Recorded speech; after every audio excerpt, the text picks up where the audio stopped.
నమస్తే, welcome to red TV. నేను వంశీ. ఈరోజు మనతో పాటు కార్పొరేషన్ చైర్మన్ అంటే కార్మిక నేత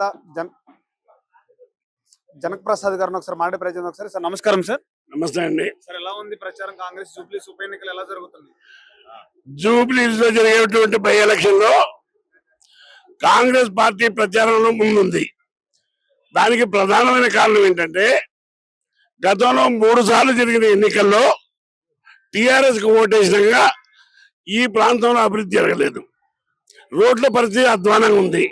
డ్రైనేజ్ సిస్టమ్ లేదు. రేషన్ కార్డు ఇవ్వలేదు. బలహీన వర్గాల గృహ నిర్మాణం జరగలేదు. కాంగ్రెస్ పార్టీ ఏం చేస్తుంది అని మీరు అడిగే అవకాశం ఉంది. కాంగ్రెస్ పార్టీ గోదావరి జలాలు హైదరాబాద్ తీసుకొచ్చింది కాంగ్రెస్. కృష్ణా నది జలాలు తీసుకొచ్చింది కాంగ్రెస్ పార్టీ. ఈ ప్రాంతంలో ఉన్న ఫిలిం నగర్ లో ఉన్నటువంటి కార్మికులకి ఏదైతే ఒక సినిమా తీస్తే ఆ సినిమాలో రేట్ ఎక్కువ ఉంటే 20% లాభంలో వాటా సినీ కార్మికులకు మా ముఖ్యమంత్రి ఒప్పుకున్నాడు. 14,000 రేషన్ కార్డు ఇవ్వడం జరిగింది. రేపు రానున్న రోజుల్లో కేవలం 3 నెలల లోపల బలహీన వర్గాల గృహ నిర్మాణం అంటే ఇందిరా మహిళని ఈ నియోజకవర్గంలో ఇవ్వడానికి మంత్రితో వచ్చి మా నవీన్ యాదవ్ ఇచ్చే కార్యక్రమాన్ని మేము తీసుకుంటున్నాం. కాంగ్రెస్ ప్రభుత్వం వ్యతిరేకత చాలా ఉంది జనాల్లో. పథకాల మీద కానీ హైడ్రా మీద చాలా వ్యతిరేకత ఉందని చెప్తున్నారు కదా సార్. మరి ఇవాళ ఈ ప్రాంతంలో హైడ్రా నిన్న కూడా మీటింగ్ లో చెప్పినాం. హైడ్రా వల్ల ఈ మునిగిపోయే కార్యక్రమం లేదు, ఇళ్లకు నీరు రావటం లేదు. గతంలో టీఆర్ఎస్ ఉన్న రోజుల్లో నారాల మీద అన్నిటి మీద ఇళ్లు కట్టి నిర్మాణం చేయడం వల్ల మునిగిపోయేది. ఆ మునిగిపోయిన వెహికల్ అందరికీ బండి సంజయ్ గారు వచ్చి కార్లు పోతే కార్లు, స్కూటర్లు పోతే స్కూటర్లు ఇస్తాడు. ఇచ్చిన పాపాన పోలే. కాబట్టి బీజేపీకి డిపాజిట్ ఎక్కే అవకాశం లేదు. బీఆర్ఎస్ 3 సార్లు ఎమ్మెల్యే ఉండి అభివృద్ధి చేయలేదని తెలుసు. కాబట్టి కాంగ్రెస్ తప్ప మార్గం లేదు. ఏ శక్తి కూడా ఈ నియోజకవర్గంలో కాంగ్రెస్ పార్టీ నవీన్ యాదవ్ ను ఓడించే పరిస్థితి లేదు. కాంగ్రెస్ విజయాడంగా మోగిస్తుంది. అంటే కేటీఆర్ కూడా అన్నాడు, ఈసారి గెలిచేది మేము, నెక్స్ట్ వచ్చే ఎన్నికలు కూడా గెలిచేది మేము, మా సత్తా ఏంటో చూపిస్తామని చెప్తున్నారు కదా సార్. మరి అవును, చూపిస్తారు. మీరు ఒకటి ఆలోచించండి. లోకసభ ఎన్నికల్లో వీళ్ళు ఆత్మహత్య చేసుకుని బీజేపీకి 8 సీట్లు గెలిపించారు. గతంలో కేసీఆర్ గారు బీజేపీతో అంటగాయిండు. అట్లా ఎన్నో వాగ్దానాలు మా తెలంగాణ అని చెప్పిన వ్యక్తి ఐటీఐఆర్ తీసుకురాలేదు, వ్యాగన్ ఫ్యాక్టరీ తీసుకురాలేదు, బయ్యారం ఉక్కు కర్మగారం తీసుకురాలేదు, ట్రైబల్ యూనివర్సిటీ తీసుకురాలేదు. మోడీ గారు హృదయంలో స్థానం ఉంటే స్థానం అని చెప్పినటువంటి కేటీఆర్ ఇవాళ ఇక్కడ లాభం చేస్తారంటే ఏంటి? 13 నెలలు ఢిల్లీలో రైతులు ఉద్యమం చేస్తే పోయిన పాపాన పోలే. వాళ్ళు ఎట్లా మేలు చేస్తారు అనుకుంటారు? లోక్సభ ఎన్నికల లోపల అసెంబ్లీ ఎన్నికలు కంపేర్ చేస్తే 0 సీట్లు ఇచ్చినాయి కదా. 10 ఏళ్ళు ముఖ్యమంత్రి చేసిన పార్టీ ఒక్క సీటు కూడా గెలవాలని మీరు ఆలోచించండి. ప్రజల్లో ఏమాత్రం వాళ్ళకి విలువ ఉందో. అంటే సర్వేలో చూసుకుంటే కేకే సర్వే కానీ కొన్ని సర్వేల్లో బీఆర్ఎస్ గెలిచే అవకాశం ఉంది, కాంగ్రెస్ ప్రభుత్వం చాలా వెనకబడదని చెప్తున్నారు. ఆ సర్వేలకు మీరేం చెప్తారు సమాధానం? నా మాట వింటారా? ఫండమెంటల్ గా ఎలక్షన్ కమిషన్ రూల్ ప్రకారంగా ఎలక్షన్ లో సర్వేలు చేయకూడదు, చేసినా చెప్పకూడదు. చెప్పినట్టే బోగస్. నేను నమ్మకంగా చెప్తా. ఎట్టి పరిస్థితుల లోపల రేపు జరిగే 11వ తారీఖు నాడు ఎన్నికల్లో 14 నాడు రిజల్ట్ వస్తుంది. ఆనాడు కాంగ్రెస్ పార్టీ విజయంగా మోగిస్తుంది. అంటే కార్మికులకి 20% ఇస్తా అని చెప్పారు వేతనాల్లో, లాభాలు వచ్చిన దాంట్లో. మరి ఇచ్చే అవకాశం ఉంది వాళ్ళకి? ఇల్లు చిత్రపురి దాంట్లో కూడా ఇల్లు ఇస్తా అని చెప్పారు కదా కార్మికులకి. ఇచ్చే అవకాశం దొరికితే మరి అంటే నేను ఒక కార్మిక లీడర్ని.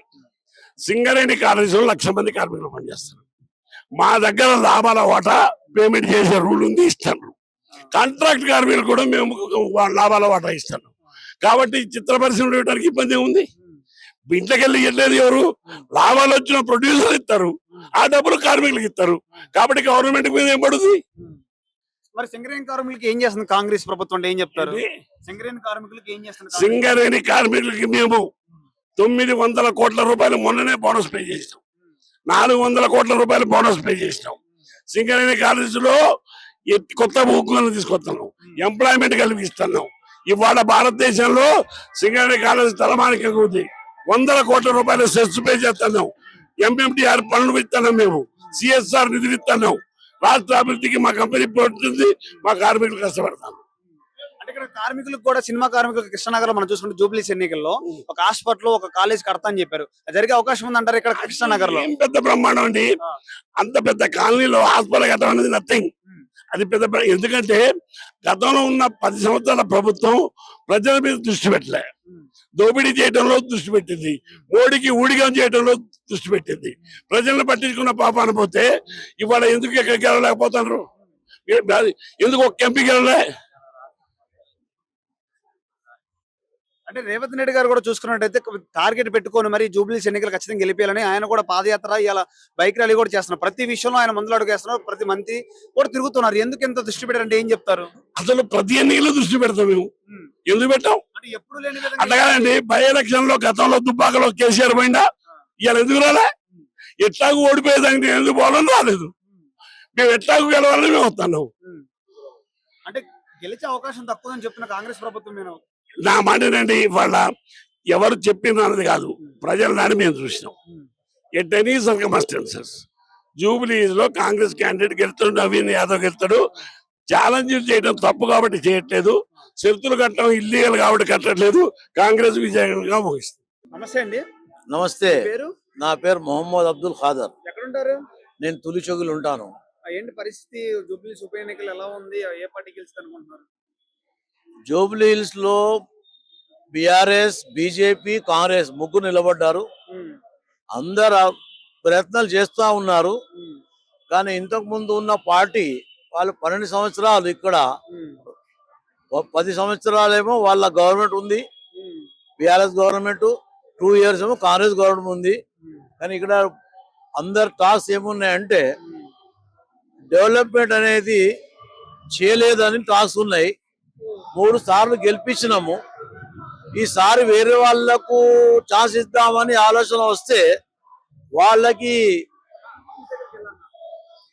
ఏముందంటే ఒక 2 times నిలబడి ఓడిపోయిన నవీన్ యాదవ్ గారికి ఈసారి కాంగ్రెస్ టికెట్ వచ్చింది కాబట్టి ఆయనకే గెలిపిద్దామని చాలా మంది అడుగుతున్నారు. ఎందుకంటే ఆయన ఒక వర్కర్. ఎదురుకున్న వాళ్ళు ఇంతకు ముందు గోపీనాథ్ గారు ఉండే, ఇప్పుడు ఆయన లేడు కాబట్టి వాళ్ళ మిస్సెస్ కి టికెట్ ఇచ్చారు. ఆమె పని ఏం చేస్తుంది? మళ్ళా ఆమె హౌస్ వైఫ్. ఇక్కడ రాజకీయంలో పని చేయాలంటే కుదరదు కదా, మనం ఎప్పుడంటే ఎప్పుడు వెళ్ళాలంటే అది చాలా కష్టం. నవీన్ యాదవ్ ఏమో 2 సార్లు ఓడిపోయినా కానీ ఆయన తప్పనిసరిగా అంత మొత్తం కాన్స్టిట్యున్సీలో ఎవరికి ఏమి ప్రాబ్లం ఉన్నా కానీ ఆయన చేశాడు.